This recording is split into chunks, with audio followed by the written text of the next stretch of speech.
임금쌤부터. 네. 아버지 없는 사회 34. 어머니 몸과 아버지의 이름. 이 이름이 사라지고 있는 것이 21세기 문명 상황입니다. 짐승들에게는 때는 있어도 가족은 없다고 합니다. 동시에 동물의 세계에는 새끼를 낳아 기르는 어미는 있어도 인간과 같은 아버지의 존재는 드뭅니다. 그래서 인간의 가족 제도는 아버지를 발견하고 창조한 그 순간에서부터 시작된 것이라고 말하는 학자들도 있습니다. 남성 우월주의에서 나온 학설이 아닙니다. 주인데 맞지? 네. 이거 고쳐야 되겠네. 동물과 마찬가지로 출산 능력을 지닌 어머니를 자연적인 존재라고 한다면 아버지는 법이나 제도에 의해서만 그 지위가 보장되는 문화 사회적 허구의 존재라는 겁니다. 복잡한 말이 아닙니다. 법적으로 인정되지 않은 남녀 관계에 의해서 태어난 아이를 사생아라고 부르는 것을 보면 그 논리가 명확해집니다.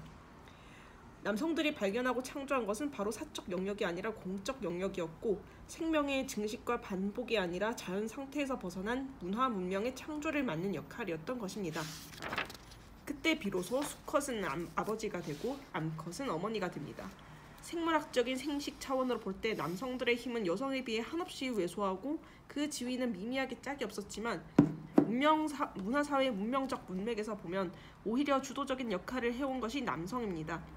한나 아렌트의 말대로 히랍인들이 여성과 노예를 무시한 것은 주로 그들의 관심과 하는 일이 개인이 먹고 살아가는 가사의 생계노동에 속해 있었던 까닭입니다. 히랍인들은 폴리스를 건설하고 지켜가는 공론의 장과 공공영역에서 일하는 시민들의 일을 노동과 구분했던 것이지요. 그래서 여성과 노예의 노동과 구분하여 공적인 일을 행하는 것을 행위의 활동, 비바 악티바로 규정했던 것입니다. 여기를 막 토를 달고 싶은데 그런 거를 하기 위해서 먹고 사니즘을 밑에서 떠받쳤기 때문에 그게 된 건데 동의할 수 없다. 한자의 부자는 도끼를 들고 있는 모양을 본뜬 글자라고 도 하고 또는 손에 회초리를 들고 있는 형상이라고 풀이하는 사람도 있습니다. 도끼든 회초리든 한자의 부자는 사사로운 자애보다는 법이나 공권력 같은 엄한 질서의 이미지를 띠게 됩니다. 이런 관점에서 보면 지금 한국에서 급속히 변화해가고 있는 아버지의 지위와 권위의 하락 그리고 그 역할에 왜소하는 퍼블릭이라고 하는 공적 공간이 사라지고 사적 공간, 먹고 자고 입는 일상의 생활을 위한 노동만이 주류를 이루고 있음을 의미합니다. 공공의 것, 정의, 명예, 공동체의 비전 이런 것을 위한 공론의장이 빙산처럼 녹고 있는 것은 단순히 가부장 제도의 붕괴나 남녀 평등이라는 젠더 혁명의 문제로는 풀이되지 않는 현상입니다. 한마디로 옛날 같으면 아비 없는 호래자식이라고 욕하던 사회와 시대가 오고 있음을 암시하는 것입니다. 사생아의 사회랑 공론의 장이 소멸되고 공공영역의 활동이 모두 자기 입만 걱정하는 사적인 노동사회로 전락해가고 있음을 상징합니다. 그것은 아시아 지역에서 근대화 운동과 함께 일어난 아버지 죽이기와도 성격이 다릅니다. 20세기 초 중국의 천두슈, 후스, 루신 등에 의해 펼쳐진 아버지 타도와 북권 추방은 반유교적 친서양 문명의 트렌드를 반영한 것이지만 오늘날의 그것은 오히려 서구의 개인주의나 자유주의 자체가 품고 있는 내재적인 문제에서 비롯된 것이라고 할 수 있습니다. 오늘날의 아버지 없는 사회 현상은 지금까지 인류를 떠받쳐왔던 부, 모, 자의 삼각구조가 무너지고 있는 가족 자체의 붕괴를 의미합니다. 학부형회라는 말이 자모회로 바뀌었다는 것은 교육의 주도권이 남성에서 여성으로 넘어갔다는 것을 상징하는 것만이 아닙니다. 아버지 없는 학생은 사생아의 경우처럼 공교육에서 사교육의 학생으로 넘어가고 있음을 암시하는 현상입니다. 한국의 남성, 아버지가 죽은 것은 월급 봉투가 온라인으로 어머니, 아내에게 직접 송금되던 바로 그날이라는 농담이 있듯이 교육도 경제권도 모두 아내가 장악하면서 남자는 가시고기가 되었다고 한탄합니다. 그러나 아버지 없는 사회의 비극은 남성의 소외나 주도권 문제가 아니라 여성과 아이를 포함한 인류 모두의 위기를 의미하는 것입니다. 가족은 단순한 짐승 같은 떼가 되고 활동은 노동이 되고 그동안 쌓아올린 문화의 창조는 자연의 황무지로 되돌아갑니다. 인간이 추락하면 동물이 되는 것이 아니라 동물 이하가 된다는 것이 아버지 없는 사회의 위기 신호입니다. 교회의 세태와 아버지의 관계는 더욱 깊습니다. 기도문을 보십시오. 하늘에 계신 우리 아버지여 이름이라고 합니다. 어머니의 몸과 아버지의 이름, 이 이름이 사라지고 있는 것이 21세기 문명 상황입니다. 현실 속에서 아버지의 이름이 지워지면 하나님 아버지의 이름도 사라지게 됩니다. 왜 성별 없는 하나님을 남성의 호칭인 아버지라고 했는지 그것은 바로 인간의 가족을 성가족으로 유추해서 얻어진 이름인 것입니다. 아버지를 존경하지 않는 사회, 아버지의 권능이 무력해진 사회에서 어떻게 하나님 아버지의 힘을 느낄 수 있겠습니까? 지상에 있는 아버지와 하늘에 계신 아버지는 같은 이미지를 나누고 있습니다. 아버지가 아버지 구실을 못할 때 우리는 하나님 아버지에게 죄를 짓는 것이 될 것입니다. 그것이 바로 아버지 이름을 욕되게 하는 것입니다. 저 얘기 좀 해도 돼요? 근데 뭔가 얘기가 많은데. 아버지의 존재감이 사그라들고 있는 건 맞는데 그게 공론과 공공의 것이 녹는 거랑 관련이 있다고 보는 게 맞는 건지는 모르겠어요. 네. 이게 남성의 것인가요? 공공의 것, 정의, 명예, 공동체 비전 이런 거를 남성만의 뭔가로 얘기하시는데 아니 이때까지는 다 했는데 읽으면서 막 계속 올라오지 맞지? 뭐지? 이효령 교수님이 이런 남성 우월주의가 아니고 남성 우월주의인데? 아니라고 하시지만 우월주의인데 아니 근데 어떻게 말을 맺을 건지는 내가 유추가 되었어. 하나님 아버지 이건 많이 듣던 소리잖아요. 근데 너무 중간에 뻥 띄었는데 논리적 비약이 너무 심합니다. 그러니까 이 부분이 납득이 안 돼요. 네. 그러니까 아버지의 분기가 공공의 분인 건 아닌 것 같아. 차라리 그러니까 뭔가 이거는 굳이 없어도 되나? 네. 다음 35번. 네. 일단 넘어갑시다. 이따 다시. 이거를 얘기하면 이제 앞에 얘기했던 그 감동이 그러니까 35 참된 포도 쉬지 않는 포도의 수확. 더 드릴까요? 아니 괜찮아. 예수님께서는 너희는 잎만 무성한 포도밭이 되지 말라 하셨습니다. 한밤중에 글을 쓰다가 외로우면 창문을 열고 밖을 봅니다. 1시 2시가 넘었는데 무엇 때문인지 창문에 불이 꺼지지 않는 집들이 몇 있어요. 누가 아픈지 시험 공부를 하는지 사랑하는 사람이 세상을 떠나 슬퍼 그러는지 남들은 다 자고 있는데 몇몇 집들이 불이 켜져 있어요. 저쪽 집에서도 올려다보면 내 집 창에 불이 켜져 있는 걸 볼 수 있겠지요. 한밤중에 아프고 슬프고 아직도 방황하는 사람들이 불을 끄지 못한 채 있어요. 그것이 나의 재단입니다. 나의 재단은 교회가 아닙니다. 나는 글을 쓰는 사람이기에 불 켜져 있는 한밤중의 창문들을 보면 여러 생각이 듭니다. 그때 나는 나만을 위해 기도했던 지난날과 달라서 주님 이 밤중에 잠들지 못하는 자들이 있습니다. 그들의 영혼, 불 끄고 편한 잠을 자지 못하는 그들의 영혼을 편히 쉬게 하소서. 그리고 다음날 일어나 부족한 대로 또 사람의 아들로 조금씩 쌓아가며 어제보다는 나은 삶을 살게 하소서라고 빌어요.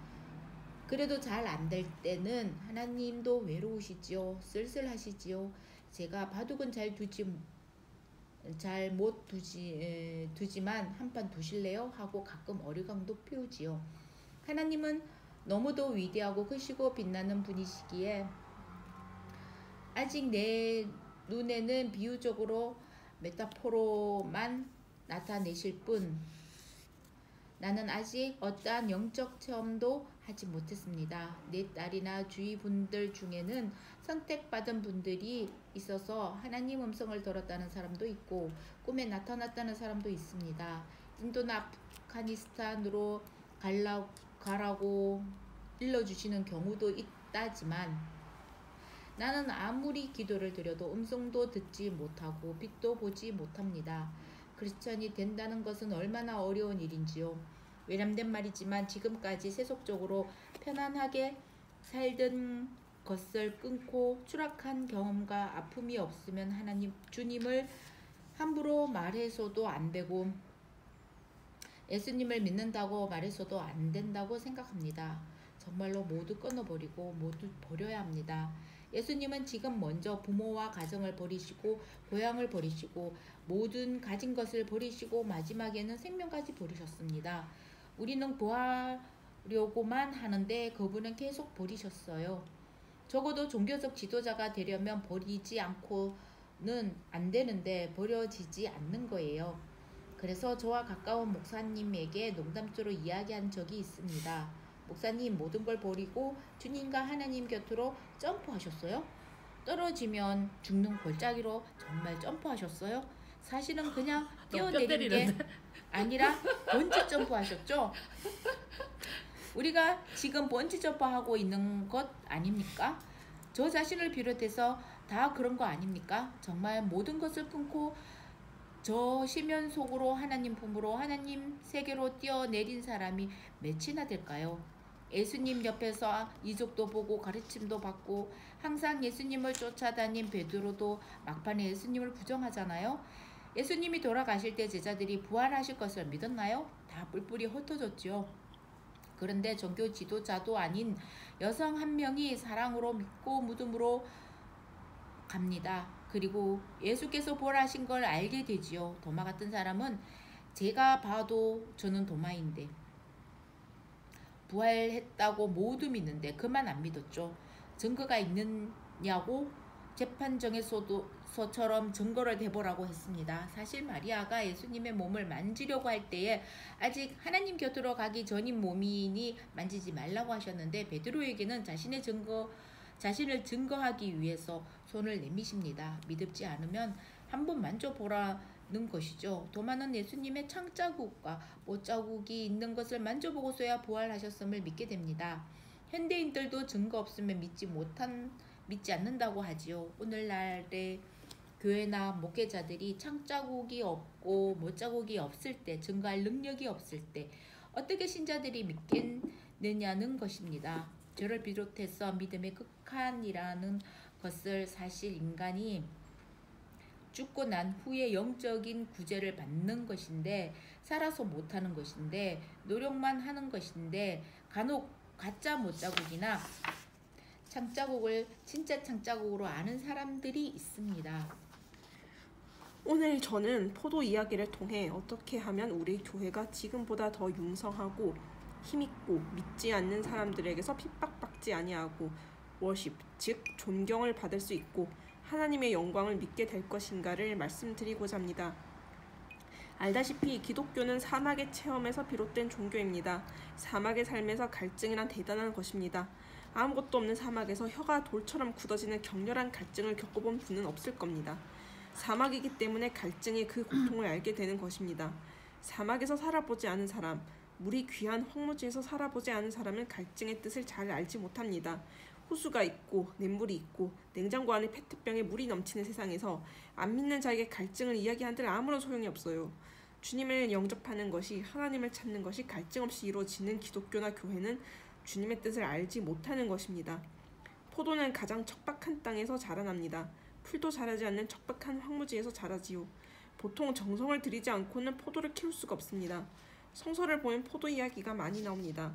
아가서에도 포도나무는 꽃을 피워 향기를 토하는구나 나의 사랑, 나의 예쁜 자야 일어나서 함께 가자라는 구절이 있지요. 신부를 맞이하는 사랑을 고백하는 겁니다. 그런데 왜 포도원에서 할까요? 왜 예수님이 포도일까요? 왜 우리가 포도원의 나뭇가지일까요? 저는 문학하는 사람이기에 그 상징성을 들여다보고자 합니다. 비록 우리는 사막에서 살아보지도 포도를 따보지도 못했지만 그 숨은 의미를 알면 성서 구절 하나하나가 하나님의 은총으로 다가오리라 생각합니다. 사막의 메마른 땅에는 물이 귀하지요. 그래서 포도뿌리는 몇십 미터 안반을 뚫고 들어가서 물을 빨아 올립니다. 뿌리의 그 갈증이 얼마나 깊고 심하면 땅을 파고 들어가서 반석 및 안반수의 뿌리가 닿는 걸까요? 예수님께서는 너희는 입만 무성한 포도밭이 되지 말라 하셨습니다. 오늘날 우리 교회가 몇십 층짜리 집을 짓고 수만 명이 모여서 겉으로는 풍성해 보일지는 모르지만 포도의 열매가 맺히지 아니하면 그 열매로 사람의 피보다도 붉은 포도주를 빚어 가장 향기로운 포도주를 만들지 못하면 그 갈증을 어떻게 적셔주겠습니까? 포도나무의 잎만 무성하다고 포도밭이라고 하진 않습니다. 주님의 은총과 믿음의 결실이 풍성한 포도로 가장 향기로운 포도를 담가야 신 포도주가 안 됩니다. 예수님이 돌아가실 때의 최후의 갈증을 생각해 봅시다. 하나님의 아들이 아니라 인간의 아들로서 못 박혀 그 마지막 갈증이 십자가에서 타오르는데 한 모금의 포도주도 인색하여 신 포도주를 드립니다. 주님이 오셨을 때 우리는 가장 향기로운 포도를 빚어놓고 그분을 맞아야 합니다. 그런데 우리에게는 포도주가 낯선 것이죠. 초기에 선교사들이 들어왔을 때 다른 것은 몰라도 빵과 포도주만은 꼭 가지고 왔다고 합니다. 가톨릭 의식 때문이죠. 그러다 붙잡혀서 박해를 당할 때 포졸들이 포도주를 보고는 마시고 좋아하는 사이 십자가와 성상을 몰래 숨겼다고 합니다. 이렇게 우리는 포도주가 무엇인지 알지 못하고 이상한 술로 알고 그냥 마시고 먹고 취했지요. 요즘 아이들에게 포도 이야기를 아냐고 물어봐도 다들 이솝 우화에 나오는 여우가 따먹는 포도를 이야기합니다. 포도가 너무 높이 있어 못 따먹으니까 따먹으나 마나 신포도야 하고 갔단 여우. 그걸 자기 합리화라고 하죠. 프로이트는 이것을 자기 방어 기제라고 이름 붙였습니다. 절망하면 너무 비참하니까. 욕망이 좌절된 자기 자신을 속이는 겁니다. 남이 볼 때에는 자기 합리화이고 자기 중심으로 말하자면 자기 기만이지요. 사실은 무력, 권력이 좋은데 못 얻으니까 황금을 돌같이 보라. 권력 별거 아니다. 나는 청렴결백하다. 세속적이지 않다. 나는 믿는 사람이라 부럽지 않다. 라고 합니다. 자기 기만이지요. 사실은 가지고 싶은데 교회에 가서 목자가 되고서도 여전히 욕망이 있는데 스스로를 속이는 겁니다. 제가 방금 전에 광야의 시간이라 한 것도 아직 제가 자기 기만 속에 있기 때문입니다. 지금도 하루에도 몇 번씩 영성과 지성 사이의 문지방은 오르락 내리락 합니다. 그런데 내가 뭘 믿고 큰소리치고 다니느냐? 딱 하나가 있습니다. 딱 하나가 있습니다. 36은 뭐죠? 아, 36으로. 네, 계속. 인간은 시간으로 재고 하나님은 마음으로 재신다. 늦게와 일한 자에게도 같은 품삯을 주는 이유. 품삯을? 네. 이렇게 읽어야 되는 거지. 네. 주는 이유. 맹목의 믿음보다 죄인의 회개가 더 귀하다. 대낮에 빈둥빈둥 놀고 있는 사람을 보고 왜 일하지 않느냐고 물어보면 일자리가 없는데 어떻게 일하냐고 대꾸합니다. 그래서 포도원 주인이 그에게 일거리를 주겠다고 하니 고분고분 따라와 일을 합니다. 하지만 벌써 해가 뉘엿뉘엿 저무는 때라 얼마 일을 하지도 못했는데 품삯 주는 걸 보니까 아침부터 일한 사람이나 불과 몇 시간 동안 일한 사람이나 똑같이 주는 거예요. 그것을 보고 불공평하다고 말하는 일꾼이 있었지요. 그때 포도원 주인은 단호하게 말합니다. 내 돈 들여 품삯을 주는 것인데 너희가 무슨 참견이냐. 여기서 포도원 주인은 하나님을 비유한 것이죠. 너희의 마음이나 생각으로 나를 헤아리지 말라는 뜻입니다. 주인은 은총은 내 권한이다. 땅의 논리가 아니다. 너희는 일을 시간으로 재지만 나는 마음으로 잰다 하고 말합니다. 돈을 준다니까 그냥 와서 포도 가꾸는 일꾼들은 기계적으로 그냥 일을 합니다. 일이 무엇인지도 모르고 말입니다. 하지만 일하고 싶어도 일자리를 얻지 못한 사람에게 일거리를 주면 얼마나 고맙게 여기며 일을 하느냐. 너희는 돈을 바라보고 일을 했지만 이 자는 1시간을 일해도 자기를 써준 것을 감사히 여기며 일을 했다 하시고는 이렇게 말씀하시죠. 나중된 자로서 먼저 되고 먼저 된 자로서 나중되리라. 모태신앙을 얘기하는 걸까요? 아니요, 먼저 믿는 거 뭐 나중에. 아니 근데 모태신앙인 경우에는 그냥 먼저 믿었지만 사실은 별로 이렇게 고민 맞아. 없이 그런 그런 경우도 경우도 있어요. 있으니까. 그런 경우가 더 많죠. 근데 억울한 느낌이 그럴 들기는 것 같은데요? 들겠지. 네. 그치. 근데 이제 약속된 거는 변함없다라고 항상 성경에는 그렇게 되어 있잖아요. 그러면 실컷 내 하고 싶은 대로 하다가 나중에 믿으면 되지 않냐 이런 얘기가 항상 그렇게 나오지. 항상 항상 나오죠. 네. 그러니까 그 밀양에서도 실컷 나쁜 짓 하고 나중에 마지막에 주님 어떻게. 그러니까 그런 게 보니까 억울하지. 맞지 않냐? 맞잖아. 근데 이제 불교에서는 그렇게 얘기 안 하잖아요. 다 업을 쌓는다라고 하잖아요. 그래서 나중에 윤회해서 할 때도 그거에 따라서 이렇게 조금 높은 급, 낮은 급으로 나뉘잖아. 맞지? 그게 뭔가 공평하지 않냐? 그리고 천주교에서도 연옥이 있고 지옥이 있고 이렇게 천국이 있어서 어느 정도 보통 사람이면 연옥에서 우리가 막 그러니까 기도해 주면 이렇게 레벨업 할 수 있고 약간 이렇게 단계들이 있잖아요. 근데 기독교는 너무 그게 없어서 그걸 뭐 하나님이 이랬다 이렇게 얘기하면 그러면 이제 안 믿고 싶을 수도 있지. 근데 이제 연옥은 성경에 없거든요. 없는 이야기예요. 만든 거죠. 그렇지만 이제 죽은 자들을 그러니까 떠올리자 뭐 약간 그런 걸로 만들었겠지. 그렇다고 뭐 그걸 사입이라고 할 수는 없죠. 그러니까 그거를 만든 이유도 있겠죠, 쌤. 그러니까 성경에 나오지는 않지만 아느니까. 성경에 나오는 없는 거를 얘기하면은 우리는 이단이거든요. 사이비가 되고. 근데 더 오랜 기간 동안 몇천 년에 걸쳐서 그게- 통용이 그게 되었잖아요. 그게 이제- 그거를 문화사적으로 구체를 해봐야 되지 않나? 그냥 단순히 이단이다라고 하기 전에. 그게 이제 가톨릭은 그래서 변질됐다고 그러는 거예요. 이번 주에 가서 그거 여쭤봐야 되겠다. 그분 종교적인. 종교학과시고 그러니까. 신부가 되려다가 마셨던 분이니까. 그러면 더 확실하게. 아니, 그냥 이단이다라고 얘기하는 건 쉬운데 우리가 구체적으로 모르잖아요. 그분이 경계하시는 것도 그거거든요. 자기 종교에 대해서도 제대로 모르는데 남의 종교에 대해서 너무 이렇게 모르면서 함부로 얘기한다 뭐 이런 거였거든요. 그래서 사실 몰라서 좀 알고 나서 얘기를 할 수 있을 것 같아요. 아무튼 이 이야기를 듣고 정신이 번쩍 들었습니다. 해가 뉘엿뉘엿 질 무렵 겨우 포도밭에 왔는데 나에게도 똑같이 품삯을 주시는 하나님. 뒤늦게 왔는데 앞장을 서는 하늘나라, 이런 횡재가 어디 있겠습니까?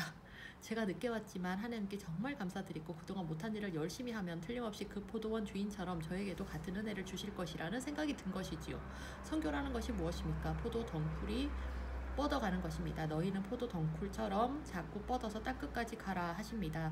아프간 피랍 사태도 그곳에 가고 싶어서 간 것이 아닐 것입니다. 동의하기 힘든 얘기들이 오늘 많이 나오는데 진짜 싫은데. 우리는 포도나무이기 때문에 동규쌤이 이쪽 파였거든? 근데 그 파인 사람들조차도 여기에 대해서는 말을 아끼는데 이건 아닌데 사실은 국민적인 민폐인데 기독교 요거도 먹게 된 계기 중에도 이것도 있는데 있어요. 그 김선 네 그거였죠? 가지 말라고 하는데 굳이 가냐고. 우리 집 빨리빨리 넘어가요. 네 아무튼 동의할 수 없어.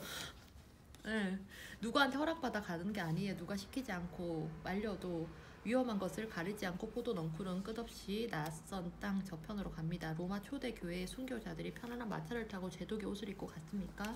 그곳에 들어가면 죽는데 간 것입니다. 그게 순교예요. 교회에 교세를 확장하려 했다고 말들을 합니다만 억울한 얘기입니다. 사람이 죽고 사는 곳인데 가면 죽을 수도 있는 것인데 그걸 알고 간 거 아닙니까? 별 5개 붙은 호텔에 가서 누가 선교를 못하겠어요. 제가 세례받는 날 일이 터졌습니다. 엉뚱한 폭풍이 저에게 불기도 했지요. 그뿐이 아니에요.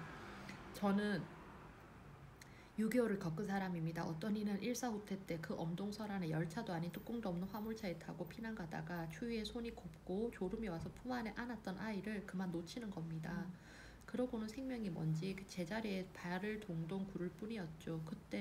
저는 그때 하나님은 어디 계십니까? 이걸 보고 계십니까? 정말 계시다면 어디서 무엇 하고 계십니까? 하고 외쳤죠. 인간이란 이 세상에 아무런 희망도 구제도 없이 내던져진 존재라는 것을 알았기에 무신론자 실존주의자가 되었던 것이지요. 아무 죄 없는 욥이 형편없이 박해를 받고 가축이 죽고 마지막에는 자기마저 병들었을 때 부인이 입을 열어 당신이 믿는 하나님을 저주하라고 합니다. 그래도 복을 받았은즉 화도 받지 복을